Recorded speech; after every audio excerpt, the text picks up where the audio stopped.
Yeah.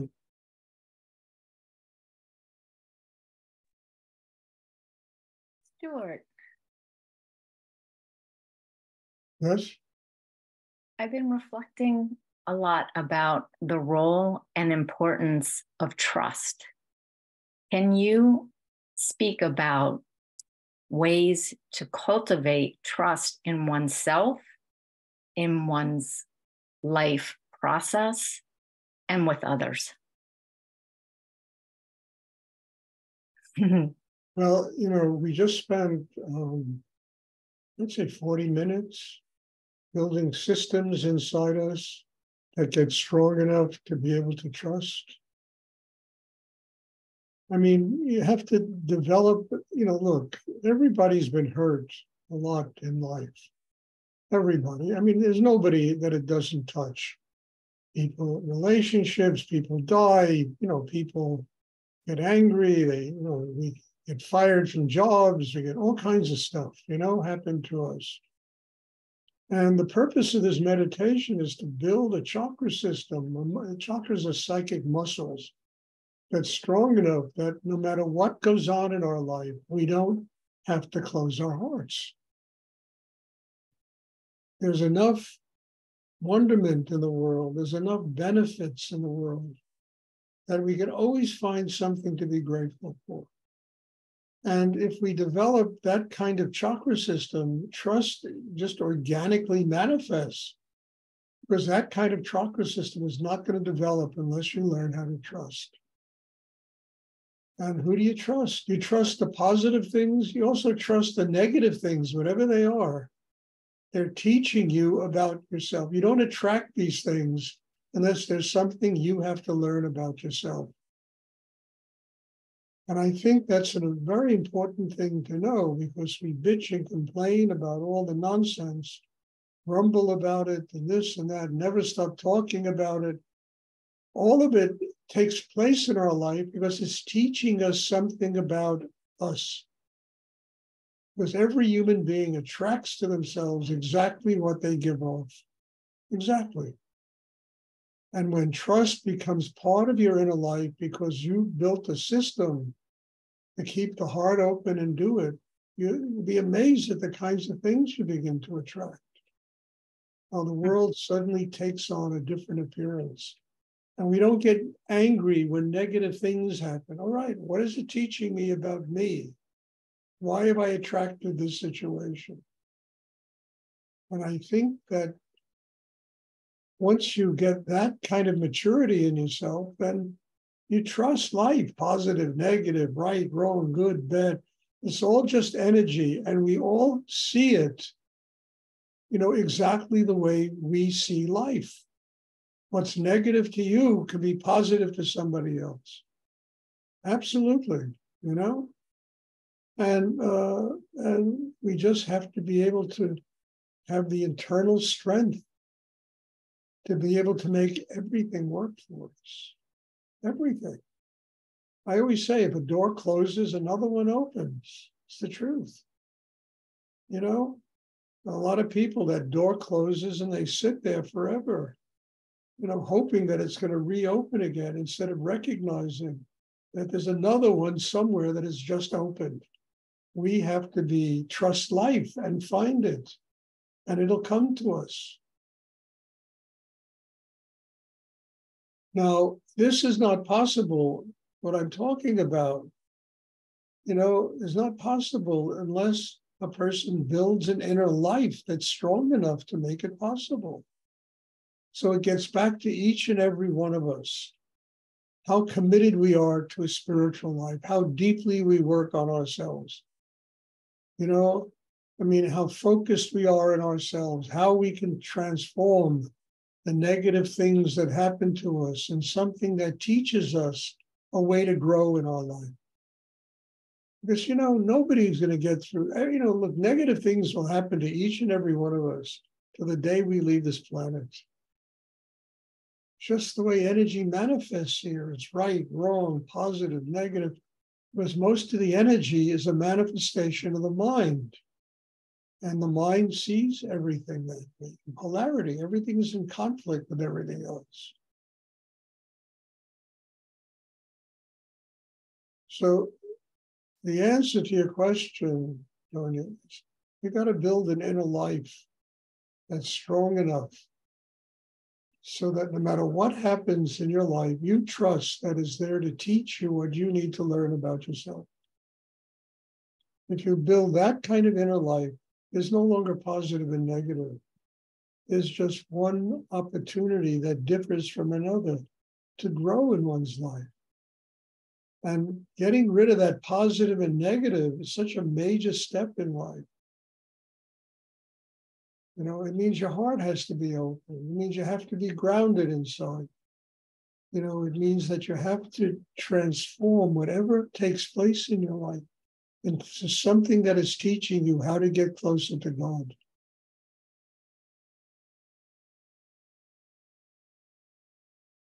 And that is what, at least I try to teach people. I don't know what other people teach in meditation.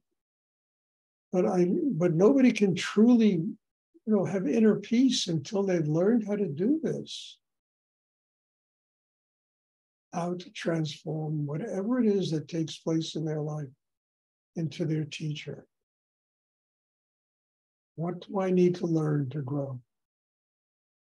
Then you begin to trust, positive, negative, it doesn't matter. It's all energy.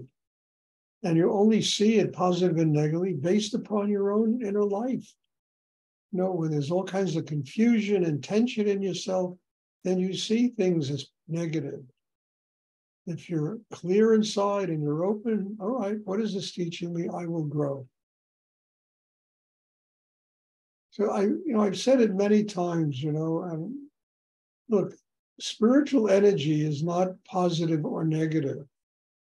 It's just energy. It's very pure energy. It's not positive or negative. When it comes into a person, our personality, our charisma, our ego, our tension, our aggression, it transforms this pure energy into either positive or negative. What we are turns spirit into positive and negative.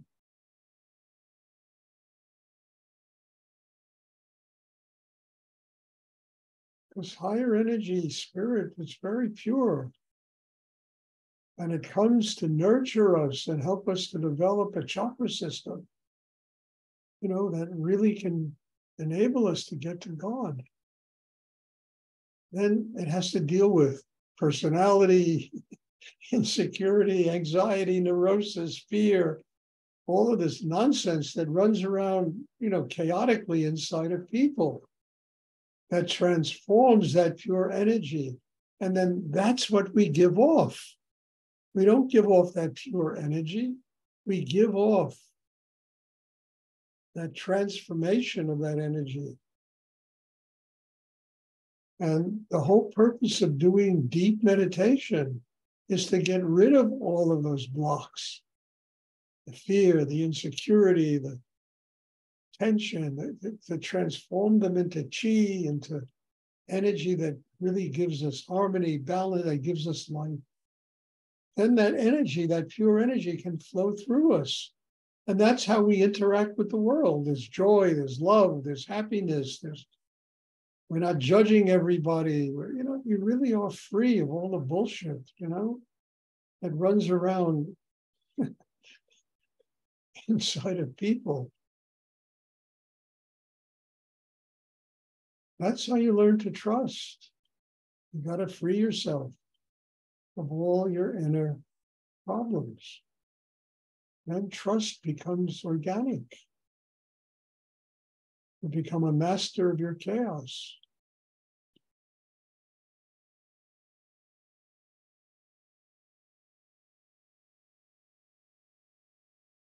Now, again, this doesn't take a day and a half,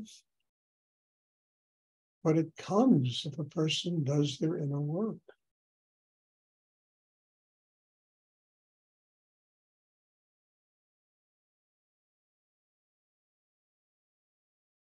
And then all the people in the world that you have to interact with, you see them differently.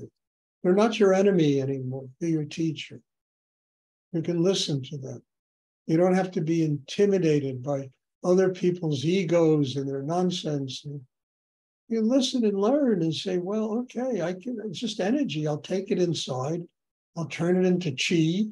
It'll make me get closer to God. Somebody else's ego can help me get closer to God because I can take that energy and transform it in myself into strength, into harmony, balance, an open heart. You know? It's a whole unique way of approaching the world.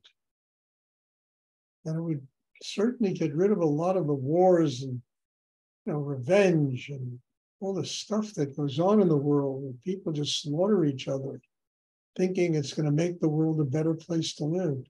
Never does. It's like Gandhi said, an eye for an eye is just the whole world to become blind, which is what's happening. We're living in a world that's getting blind. People, they see, but they don't really see. They're blind by what really is going on.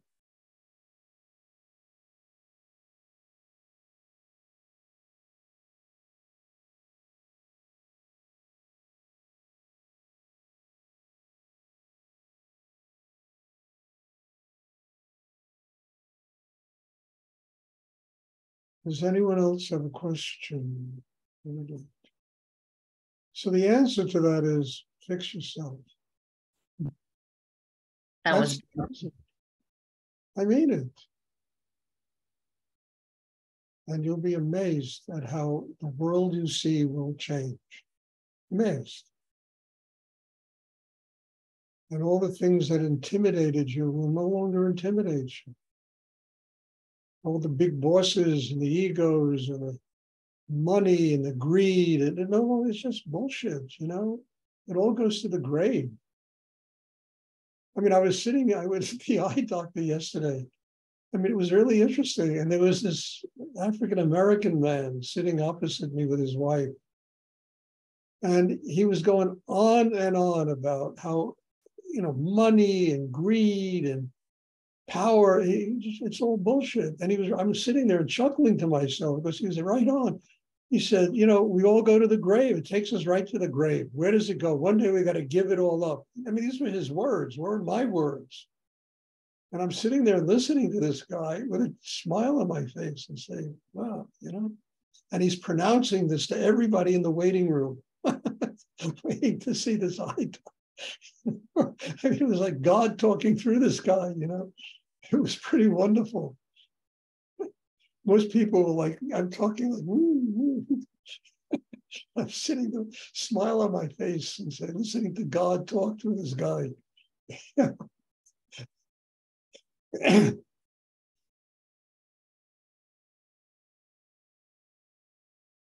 Does anyone else have a question? I would like to ask.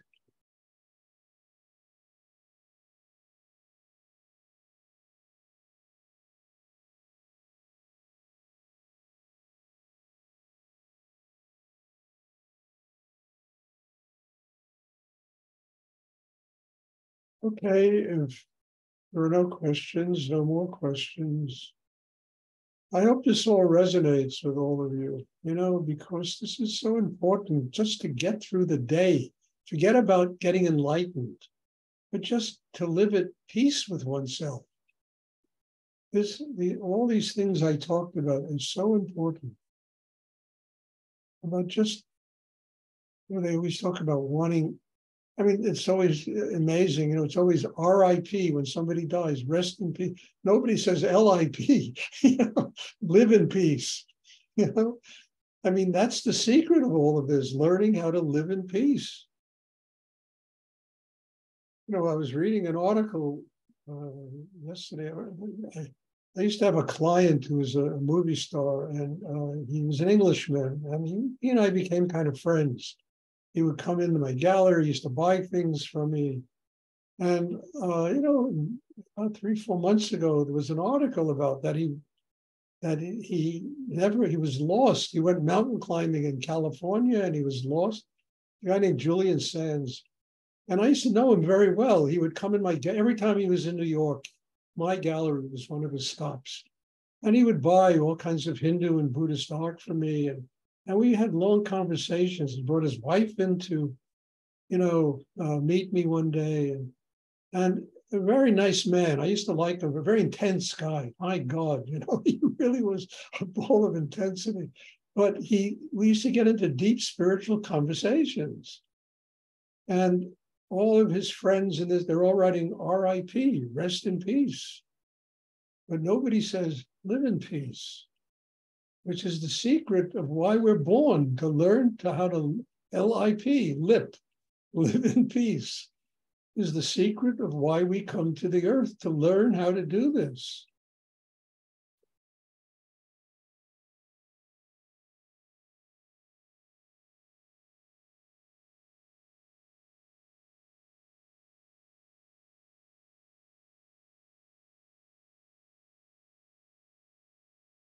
Does anyone else have a question they would like to ask? Stuart? Yes. As today is July 4th, can speak about the importance of finding that place of personal freedom. It's just what I spoke a half hour Yeah. about. Oh, I know. But Harry, you're not going to find personal freedom until LIP. And the person that you have to get in peace with is not somebody living in Russia or the Ukraine or the Sudan or in the West Bank, in the Middle East. It's yourself. That's really what peace, that's really how peace comes about. Because every one of these people in the Sudan and the West Bank and in Ukraine and Russia and all these places where war just runs rampant, every one of them has to learn to live in peace, LIP, with themselves. Otherwise, that war will never stop. Celebrating the 4th of July, yes, it's a great weekend and everybody has a vacation, and I think it's great, but it's not going to get people to live in peace. They have to work on themselves. That's really where peace comes. And it's nobody else's fault. Because if you get that inner strength, you can deal with anything. All the greatest teachers, Buddha, Christ, that's what they talked about, learning to live in peace, learning to transform one's inner life so that there's a connection with spirit. Not some false, prejudicial relationship people have with God where they're I hate to say, the Baptists of God, getting out and preaching. We're inside. You look inside, there's a twinkle in their eye, there's love in their heart, there's forgiveness inside them. They don't judge anybody else. They're willing to forgive people for indiscretion instead of revenge. There should be a day of the year they celebrate that, LIP Day. Live in peace.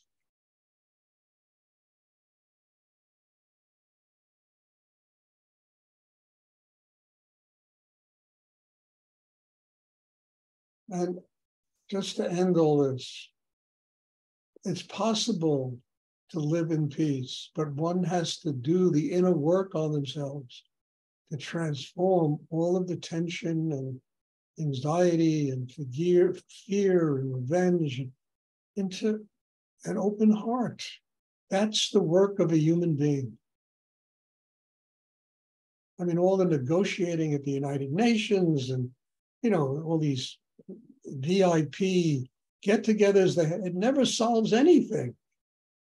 I remember once I used to give guided tours of New York on a tour bus, and I would drive down the East River Drive. We would drive past the UN building, United Nations building, and I would say, in front of you is the United Nations building, where people from all over the world get together and talk about peace.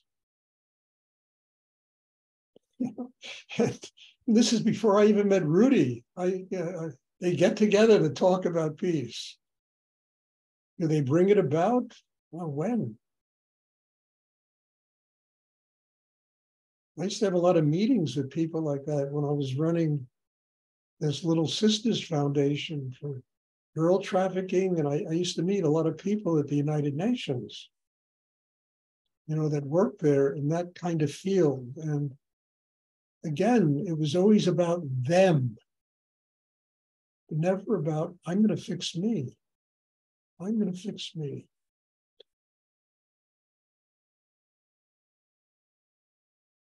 I'm going to fix them, not me.